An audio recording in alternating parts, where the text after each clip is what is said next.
ছোটবেলায় আমরা সবাই পড়েছি honesty is the best policy, কিন্তু যত প্রশ্ন বাস্তব জীবনে এর চর্চা নিয়ে।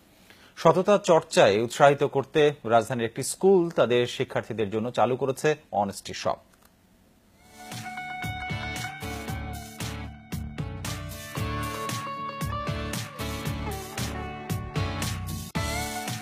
থরে থরে সাজানো আছে বইপত্তর, খাতা কলম।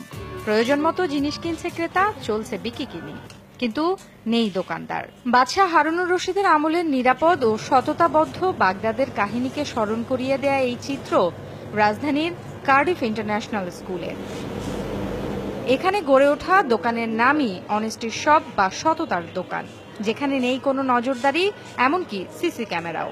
চর্চার সুযোগটা তৈরি করার জন্য আমরা অনেস্টি শপের ধারণাটা নিয়ে আসছি। সে তার দায়িত্বশীলতা দেখাবে ওই পরিমাণ টাকাটা ক্যাশ বক্সে রেখে দিয়ে, তার দায়িত্ব এইটা। তো এখানে শুধু অনেস্টি শিক্ষার এইটুক না, তাকে দায়িত্বশীলতা শেখানো হচ্ছে। সে যদি এই জায়গায় দায়িত্বশীল হয়, তাহলে সমাজের সব জায়গায় দায়িত্ব পালন করার জন্য মূল্যবোধ তার মনের মধ্যে আসবে। পণ্যের গায়ে লেখা দাম দেখে লাল বাক্সে টাকা রেখে যায় শিক্ষার্থীরা। বিষয়টিকে তারাও দেখে সততার পরীক্ষা হিসেবে। খুশি মনে সেই অনুশীলনে অংশ নেয় তারা।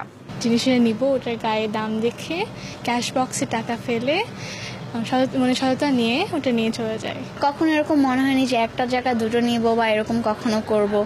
কস্ট টিচাররা আমাদের অনেক ট্রাস্ট করে জিনিসটা করেছে।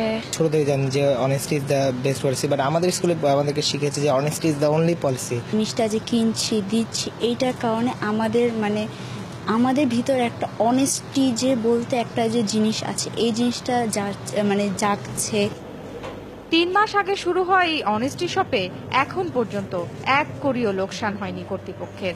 উল্টো পাওয়া গেছে অতিরিক্ত টাকা। কিছুটা আশ্চর্য হয়েছি যে হিসাব করে দেখলাম যে আমাদের ক্যাশ বক্সে কোনো কম টাকা পড়েনি এবং কোনো জিনিসও খোয়া যায়নি। তো এটাই আমাদের সাকসেস আর কি। লোভ লালসা অবক্ষয়ের এই যুগে কার্ডিফ স্কুলের অনেস্টি শপ এবং সেখানকার শিক্ষার্থীদের সততা চর্চা হতে পারে সকলের জন্য অনুকরণীয়। ফারহানা ন্যান্সি, যমুনা নিউজ, ঢাকা।